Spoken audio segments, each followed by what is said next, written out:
बिस्मिल्लाहिर्रहमानिर्रहीम। दोस्तों, इस वक्त मैं आपको अपने एक पौधे का व्यू दिखा रहा हूँ। ये आम का पौधा है, बहुत नस्ली किस्म का आम है। आप देख सकते हैं ये बड़ी तेज़ी से बढ़ रहा है। इसकी एक गमले में आप देखें, ये तकरीबन 3 फुट का गमला, 2.5-3 फुट का गमला है। इसमें खुदरो एक आप मुलाजा करें, खुदरो एक बेल पैदा हो गई है। इसे मैंने कोशिश नहीं की उतारने की, वरना मैं तो कोशिश करता हूँ कि बेल अलहदा लगे, लेकिन आप देखिए ये ख़ुद ब खुद होगी। इसके पीले रंग के फूल आ गए।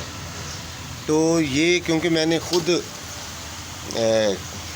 लगाई नहीं है, इसलिए मैं आप दोस्तों से ये राय ले रहा हूँ। ये किस चीज़ की बेल है? मेरे ख़्याल में ये तरबूजे की बेल हो सकती है। आप भी बताएं। अब मुझे ये बताएं, अब मैं इसका क्या करूं?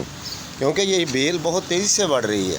ये जंगले में भी इसकी शाखें फैल रही हैं, और ये मेरा जहाँ तक मुझे लग रहा है, ये मेरे आम के पौधे को भी अपनी लपेट में ले लेगी। बहुत खूबसूरत आम का पौधा है, ये बड़ी तेज़ी से बढ़ रहा है।